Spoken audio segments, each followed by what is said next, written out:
It's time for the internet's premier restoration business podcast.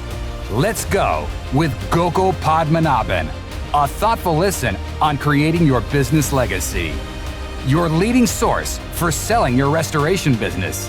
And now your host and America's #1 restoration reseller with over $500 million in restoration businesses sold. Here's Gokul Padmanabhan.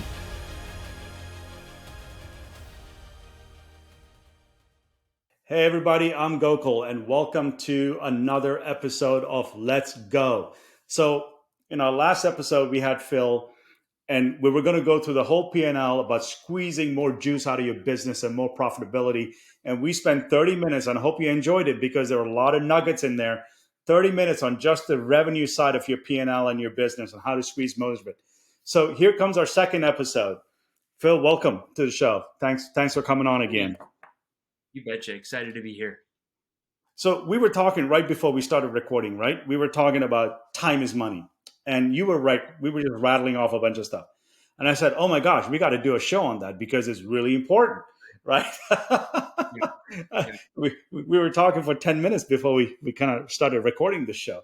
So there were so many nuggets that you had, while we were just kind of just talking, with other recording studio on. And I thought it would be really good for our audiences to start listening to it and let's start talking about it, right? Yeah.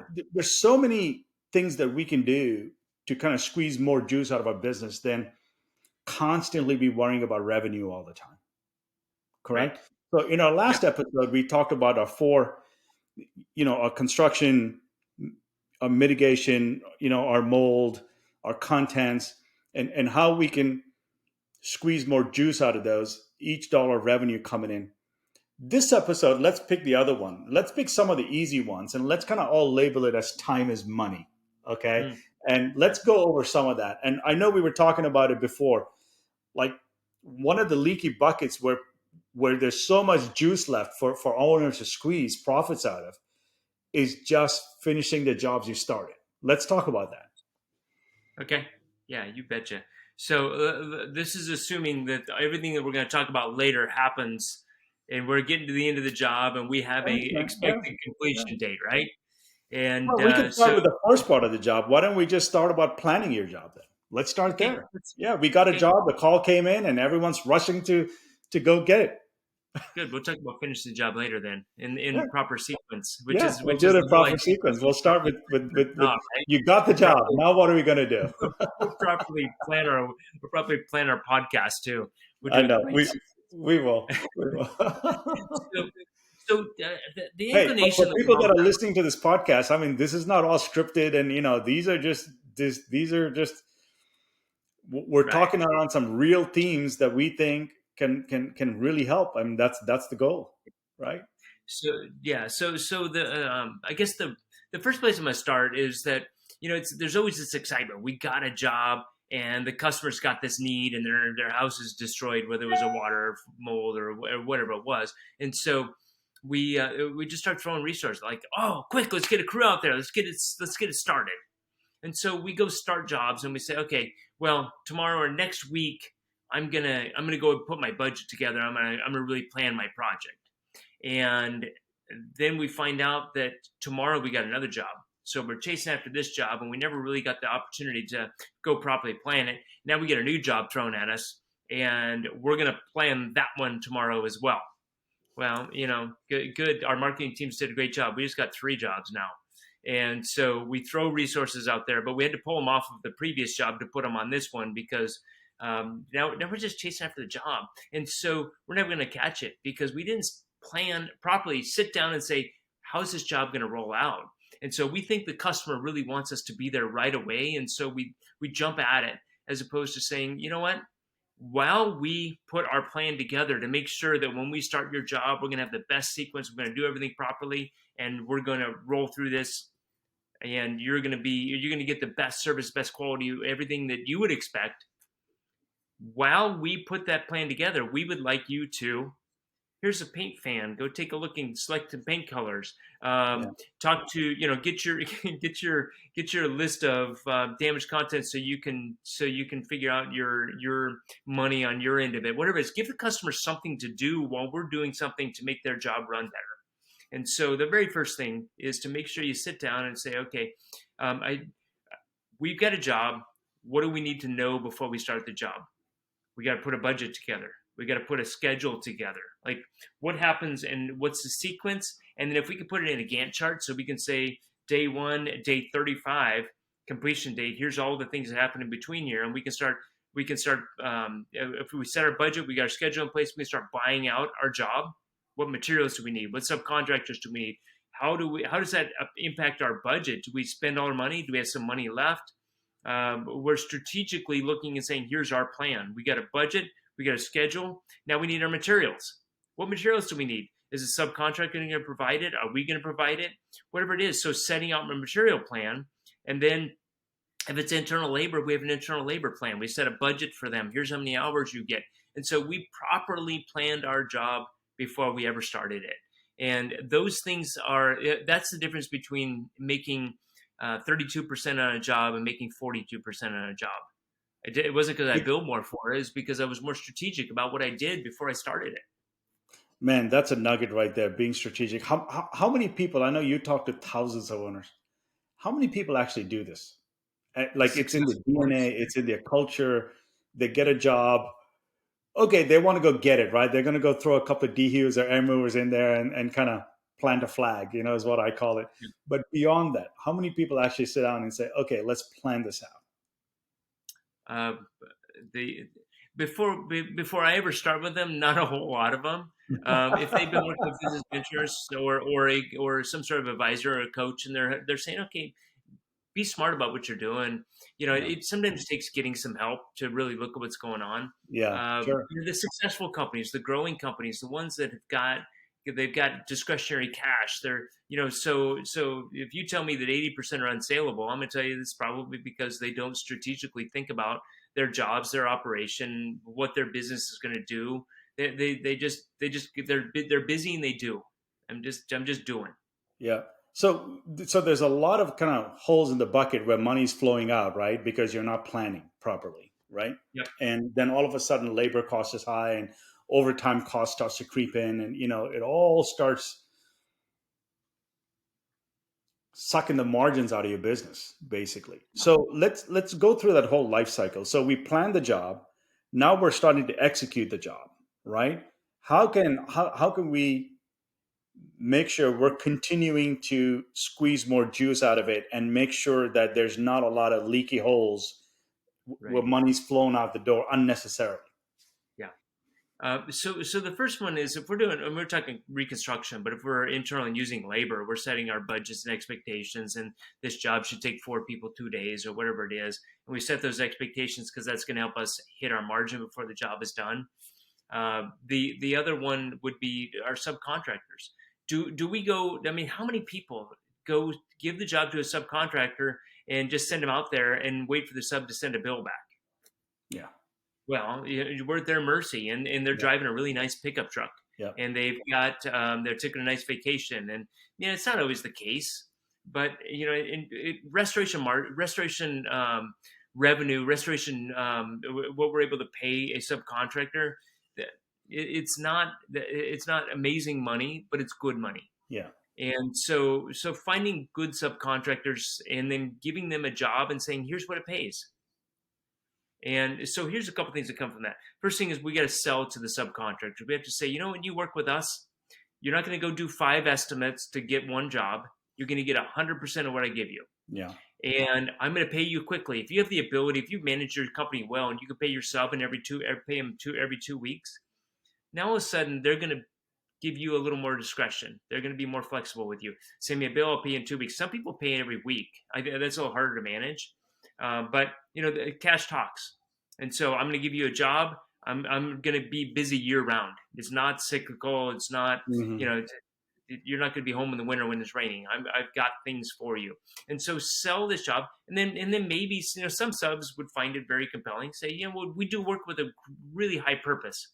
we restore lives and livelihoods of those people who have been impacted by a disaster.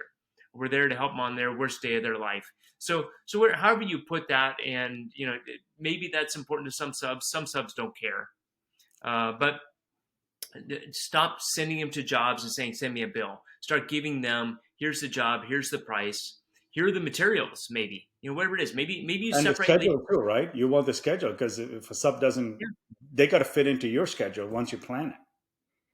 Yeah, properly planned, and that helps. And then are you taking advantage of your discounts when if you're buying materials, or you're you set up a deal with a HVAC company or electrical company. It's you put terms on your payment.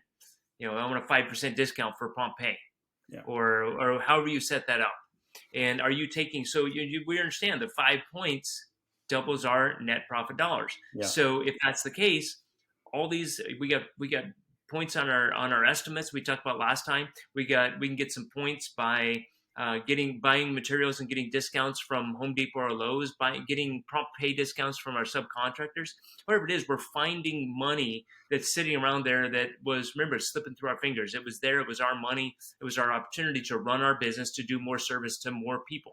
And so if that's the case, be strategic about it. Start thinking about it. Start thinking about where that money is. And when you properly plan your job, you can start thinking that before you just send somebody with a credit card to go buy materials for a job site, or you send them out to a job site and say, figure out what you need, and then we'll go buy the materials afterwards. Think about a small job that maybe it's a $5,000 job, and you just had to go spend a day or a half a day with your employees because you did it internally, and you sent your employees to the job site. Go figure out what you need for materials, and then go to Home Depot and pick them up. And stop by the stop by 7-Eleven on the way, pick up your coffee. While you're at Home Depot, walk around and go look at the new tools, talk to the cute girl behind the pro desk, whatever it is. So it starts stacking up, time spent. So you're talking about time is money. And if we're going to be, it's hard to make money. So we have to be deliberate about it. We have to be strategic about it. We have to hire people and give them those expectations, and realize that they get a job, and then they get another job, and they get another job. They have to take the time to plan before they jump into those, or they're always going to be chasing after them. Yeah, that's some great tips, man, because I know in our industry, we want to go get the job. We put a flag in, just so we got it. And then what happens beyond that, right? Some great tips and kind of squeezing more margins out. So let's go through that entire job cycle. So we talked about how to get it, how to prepare for it and plan for it, what to do doing. And then let's talk about, well, I'm probably giving away. Let's talk about finishing the job. I figured you were getting there.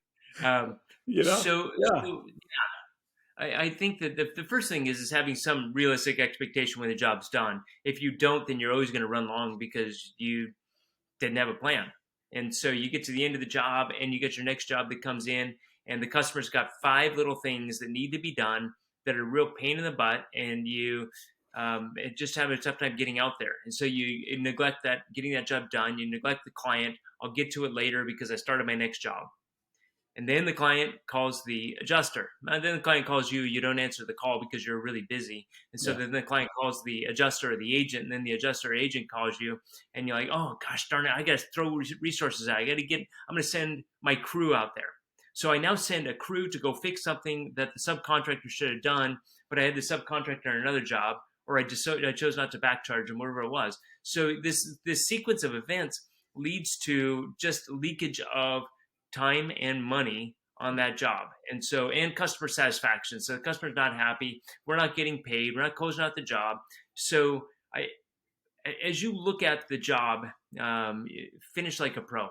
You started like a pro, finish like a pro. Make sure that when you that's have a nugget. Yeah, finish like a pro. Yeah. Yeah, you're attentive to your completion date. You're attentive to getting the job in and out and done, delighting your clients so you can invoice the job and get paid. And so I just always figured that you're losing points, and I don't know how many points. I should go do the study on at some point, but I always figured that it's somewhere between 1 and 5 points for every week a job goes beyond an expected completion date. It's just because everybody's at their wits' end, and you start throwing resources to solve problems. Really interesting. I'm reminded, like when I had my pool construction business, when I bought it, we were making so many mistakes, and we call them putbacks, but it means we got to go back and put things back the way it should have been the first time. Right. And we would have about 14 or so every single week.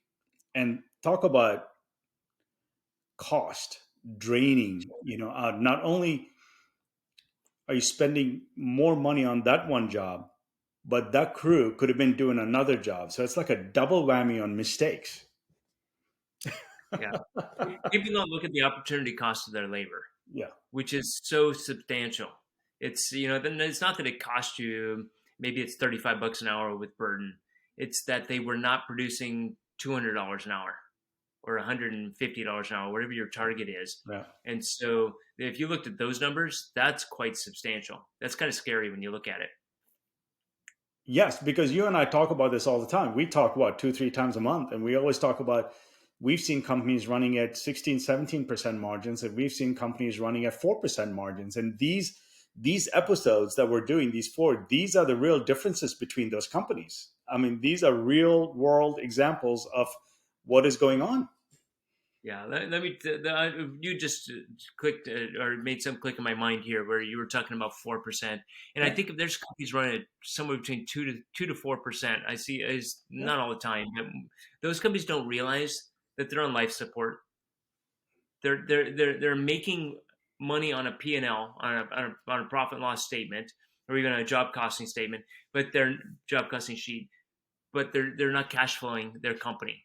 And so they're on life support. What's happening is they're now borrowing from a bank, because the 2 to 4% is really, you're taking your owner distributions to pay your taxes, you're buying equipment, which is a capital expense, you're paying back your loans, you're doing all this stuff that doesn't even hit your profit and loss statement. So if you're making somewhere under 4%, you're on life support. If you're making somewhere in 2%, you're probably losing money and you don't even realize it. Correct. I think one of the reasons, I was doing the show, we're doing a whole summer series on squeezing the juice, is a lot of it is we're in the business to make profit. And I think revenue gets unfair attention in our business sometimes, rather than some of the strategies we're talking about here. I mean, in our last episode, we talked about how to squeeze margins out of each revenue line item. Today, we're talking about how to squeeze margins and like time is money, and how do we squeeze margins out of every single job that we got. These disciplines, if I can call it, or strategies or technologies, is really the difference between putting 20 cents out of every dollar coming into your pocket or 5. Yeah. Right. Yep. So yeah. I think for this episode, man, there are some excellent nuggets. I think we'll stop here so we can have people coming for more. So Phil, thanks for episode number 2 in the books. If people want to get a hold of you, how can they reach you? First of all, I'm going to throw out a teaser for the next one. We're going to talk about collecting your money, putting cash in your bank account. So we'll talk about that. So you get a whole episode on collections. Yes. There you go. Yes, that's our next episode.